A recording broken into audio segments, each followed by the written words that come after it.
મિત્રો તમારું ચૂંટણી કાર્ડ ખોવાઈ ગયું છે કે પછી ચોરી થઈ ગયું છે અને મિત્રો જો તમે તમારું ઇમરજન્સીમાં નવું એક ચૂંટણી કાર્ડ બનાવવા માંગતા હોય તો મિત્રો મારા આ વિડીયોને પૂરો જોજો, કારણ કે મિત્રો આ વિડીયોની અંદર હું તમને જણાવવાનો છું કે તમે તમારા મોબાઈલથી જ ફક્ત 5 મિનિટની અંદર એક નવું ડુપ્લિકેટ ચૂંટણી કાર્ડ કેવી રીતે બનાવી શકો છો। તો ચાલો મિત્રો વિડીયોને સ્ટાર્ટ કરીએ। નમસ્કાર મિત્રો, હું છું હરેશ પરમાર અને સ્વાગત છે તમારું આપ સૌની channel Gujarati self help YouTube ચેનલમાં। મિત્રો વિડીયોને સ્ટાર્ટ કર્યા પહેલાં મારી એક રિક્વેસ્ટ છે તમને કે જો હજુ સુધી તમે મારી ચેનલને સબસ્ક્રાઈબ નથી કરી તો મિત્રો પ્લીઝ ચેનલને સબસ્ક્રાઈબ કરી લો, પાસે આવેલો બેલ આઇકનને પણ દબાવી દેજો જેથી કે મિત્રો મારા તમામ વિડીયોની અપડેટ્સ તમને જલ્દી મળી જાય। તો ચાલો મિત્રો વિડીયોને સ્ટાર્ટ કરીએ। તો મિત્રો તમે તમારા મોબાઈલથી એક ડુપ્લિકેટ ચૂંટણી કાર્ડ માટે એપ્લાય કેવી રીતે કરી શકો છો તો તેના માટે મિત્રો મેં વિડીયોની ડિસ્ક્રિપ્શન બોક્સમાં એક લિંક આપી છે જ્યાં તમારે જવાનું છે અને મિત્રો તે લિંકને ઓપન કરવાની છે। મિત્રો તમે લિંકને ઓપન કરશો તો તમે ડાયરેક્ટ પ્લે સ્ટોરની અંદર જશો અને પ્લે સ્ટોરની અંદર મિત્રો તમને મળી જશે વોટર હેલ્પર એપ્લિકેશન। તો મિત્રો વોટર હેલ્પર એપ્લિકેશનને ઇન્સ્ટોલ કર્યા પછી તમારે એ એપ્લિકેશનની અંદર પ્રોસેસ કેવી રીતે કરવાની છે જેથી કે મિત્રો તમારું ડુપ્લિકેટ ચૂંટણી કાર્ડ જલ્દી બની જાય। તો ચાલો મિત્રો તે જાણવા માટે આપણે જઈએ મોબાઈલની સ્ક્રીન ઉપર। મિત્રો એપ્લિકેશનને ઇન્સ્ટોલ કર્યા પછી તમારે એ એપ્લિકેશનને અહીંયા ઓપન કરી લેવાનું છે। મિત્રો એપ્લિકેશનને ઓપન કર્યા બાદ તમારે અહીંયા ફોર્મ લખેલું છે તેના પર ક્લિક કરવાનું છે અને નીચે મિત્રો તમને એક ઓપ્શન આપ્યું છે કે issue of replacement elector photo identity card, તો મિત્રો તેના ઉપર તમારે ક્લિક કરવાનું છે અને એના પછી મિત્રો તમારે અહીંયા કન્ટિન્યુ પર ક્લિક કરવાનું છે। તો જેવું મિત્રો તમે કન્ટિન્યુ ઉપર ક્લિક કરશો તો તમારી સામે આ ફોર્મ 001 આવી જશે। તો મિત્રો અહીંયા તમારે શું કરવાનું છે કે સૌથી ઉપરના ઓપ્શનમાં મિત્રો તમારે તમારું રાજ્ય સિલેક્ટ કરવાનું છે। એના પછી મિત્રો તમારે અહીંયા ડિસ્ટ્રિક્ટ એટલે કે જિલ્લો સિલેક્ટ કરી લેવાનો છે। તો મિત્રો વિધાનસભાનો ઓપ્શન તમારું ઓટોમેટિક આવી જશે। એના પછી મિત્રો તમારે અહીંયા નેક્સ્ટ ઉપર ક્લિક કરી લેવાનું છે। તો અહીંયા મિત્રો તમારે તમારું નામ ઇંગ્લિશમાં ટાઈપ કરવાનું છે અને મિત્રો નીચે તમે ખાલી ક્લિક કરશો તો તમારું જે લેંગ્વેજમાં ચૂંટણી કાર્ડની અંદર નામ છે તે મિત્રો અહીંયા આવી જશે।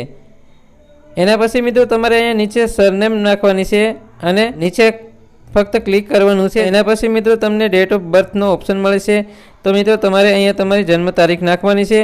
એના પછી મિત્રો તમારે અહીંયા ઈમેલ અકાઉન્ટ નાખવાનું છે, જે તમારી પાસે કોઈ પણ જીમેલ અકાઉન્ટ હોય તે મિત્રો તમે અહીંયા નાખી શકો છો અને તેના પછી નીચેના ઓપ્શનમાં મિત્રો તમારે મોબાઈલ નંબર નાખવાનો છે, જે મોબાઈલ મિત્રો તમારા ફોનની અંદર ઉપલબ્ધ હોય અને એના નીચે મિત્રો તમને એપિકનો ઓપ્શન મળી જશે। તો અહીંયા તમારે તમારા ચૂંટણી કાર્ડનો નંબર નાખવાનો છે મિત્રો અને તેના પછી મિત્રો તમારે મેલ ફિમેલ સિલેક્ટ કરી લેવાનું છે અને અહીંયા I hereby declare that I am citizen of India ઉપર ક્લિક કરી લેવાનું છે અને પછી મિત્રો તમારે નેક્સ્ટ કરી લેવાનું છે।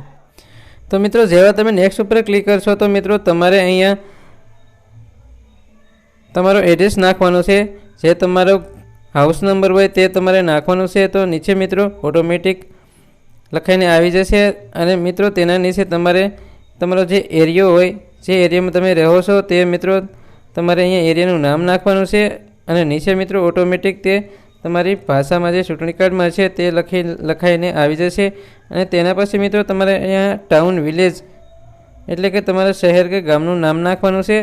તો ઓટોમેટિક નીચે મિત્રો ક્લિક કરશો તો આવી જશે અને તેના નીચે મિત્રો તમારે પોલીસ સ્ટેશનનું નામ નાખવાનું છે, જે તમારે નજીકનું પોલીસ સ્ટેશન છે તેનું નામ નાખવાનું છે અને નીચે ક્લિક કરશો તો મિત્રો ઓટોમેટિક આવી જશે તમારી લેંગ્વેજમાં અને તેના નીચે મિત્રો તમારે પિનકોડ નાખવાનો છે।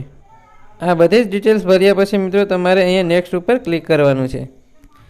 તો મિત્રો જેવું તમે નેક્સ્ટ ઉપર ક્લિક કરશો તો મિત્રો તમારે અહીંયા તમારા ફેમિલી ડિટેલ્સ નાખવાની છે, એટલે કે મિત્રો ઉપરના ઓપ્શનમાં તમારે તમારા પિતાનું નામ નાખવાનું છે। તો મિત્રો અહીંયા નીચેના ઓપ્શનમાં ઓટોમેટિક તમારી જે લેંગ્વેજ છે તે લેંગ્વેજમાં આવી જશે અને તેના પછી મિત્રો લાસ્ટ નેમમાં તમારે તમારા ફાધરના પેરેન્ટ્સનું નામ નાખવાનું છે અને નીચે મિત્રો ક્લિક કરશો તો ઓટોમેટિક તમારી જે લેંગ્વેજમાં છે તે મિત્રો અહીંયા આવી જશે અને એના પછી મિત્રો તમારે નેક્સ્ટ ઉપર ક્લિક કરી લેવાનું છે। તો જેવું મિત્રો તમે નેક્સ્ટ ઉપર ક્લિક કરશો તો તમારી સામે આ ઓપ્શન આવી જશે કે reason four applying for A duplicate card. તો મિત્રો અહીંયા તમારે શું લખવાનું છે કે લોસ્ટ લખવાનું છે। જો તમારું ચૂંટણી કાર્ડ ખોવાઈ ગયું હોય કે ફાટી ગયું કે કંઈ પણ થયું હોય મિત્રો તો તમારે અહીંયા લોસ્ટ લખવાનું છે। એના પછી નીચેના ઓપ્શનમાં મિત્રો તમને જણાવવામાં આવ્યું છે કે તમે તમારું જે ચૂંટણી કાર્ડ છે મિત્રો એ શેના દ્વારા પ્રાપ્ત કરવા માંગો છો। તો મિત્રો સૌથી બેસ્ટ જે ઓપ્શન છે મિત્રો તે I wish to receive my EPIC by post. તો મિત્રો એ ઓપ્શનને તમારે સિલેક્ટ કરી લેવાનો છે અને તેના પછી મિત્રો અહીંયા તમારે નેક્સ્ટ ઉપર ક્લિક કરી લેવાનું છે. તો જેવું મિત્રો તમે ત્યાં ક્લિક કરશો તો અહીંયા તમારે તમારા ગામનું નામ નાખવાનું છે જ્યાં તમે રહેતા હોય મિત્રો, અને તેના પછી ડન ઉપર ક્લિક કરી લેવાનું છે મિત્રો.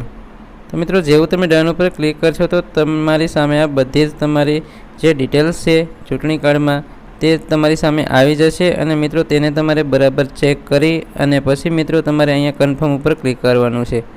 તો જેવું મિત્રો તમે અહીંયા કન્ફર્મ ઉપર ક્લિક કરશો તો મિત્રો અહીંયા જુઓ તમારું એપ્લિકેશન સબમિટ થઈ ગયું છે, તેના રેફરલ આઈડી પણ તમને આપી છે મિત્રો. તો આપણે અહીંયા ઓકે કરી લેવાનું છે અને તેના પછી આ રિસિપ્ટને તમારે ડાઉનલોડ કરી લેવાની છે. ચૂંટણી કાર્ડની જે પ્રોસેસ છે તે 30 થી 40 દિવસની હોય છે. તો મિત્રો તેના પછી તમારા ઘરે બાય પોસ્ટ આ ચૂંટણી કાર્ડ આવી જશે.